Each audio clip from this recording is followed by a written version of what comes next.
রাতের খোলা আকাশের নিচে ঘুমিয়ে পরদিন ভোরের আলো দেখার সুযোগ মিলবে কিনা নেই সে নিশ্চয়তা। প্রতিনিয়ত জীবন বাঁচাতে যুদ্ধ করাই লক্ষ্য হয়ে দাঁড়িয়েছে গাজাবাসীর।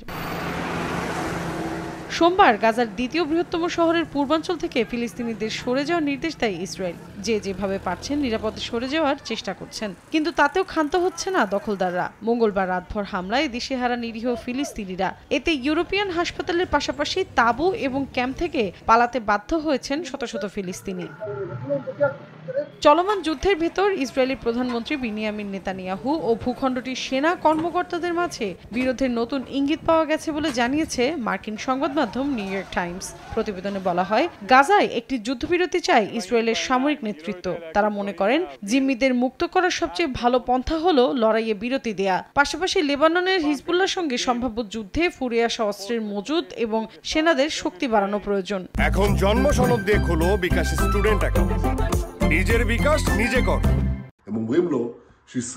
তবে এই প্রতিবেদনে বেজায় চটেছেন ইসরায়েলি প্রধানমন্ত্রী। প্রতিবেদন প্রকাশের পর এক বিবৃতিতে তিনি বলেন, হামাসকে ক্ষমা করে গাজায় যুদ্ধের অবসান হবে না।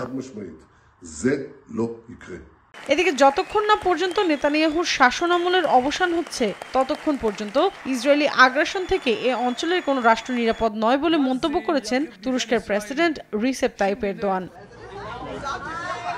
অন্যদিকে যুক্তরাষ্ট্র এই বর্বরতায় ইসরায়েলকে নগ্ন সমর্থন করলেও সরে দাঁড়িয়েছেন মার্কিন স্বরাষ্ট্র মন্ত্রণালয়ের এক কর্মকর্তা। নিজের ইস্তফাপত্রে মরিয়ম হাসনাইন জানান, এমন কোনো প্রশাসনে তিনি কাজ করতে চান না যেখানে কর্মীদের উপেক্ষা করা হয়। শুধু তাই নয়, ইসরায়েলি গণহত্যা চালিয়ে নেয়ার জন্য অর্থ প্রদান করা হয়। এখানেই শেষ নয়, এ বিষয়ে বাইডেন প্রশাসন থেকে এখন পর্যন্ত ইস্তফা দেওয়া 12 জন একত্রে একটি যৌথ বিবৃতি প্রকাশ করে। বলা হয়, গাজার বিষয়ে প্রেসিডেন্টের নীতি ছিল ফিলিস্তিনিদের জন্য ধ্বংসাত্মক একটি পদক্ষেপ। মৌসুমী সাথী, সময় সংবাদ।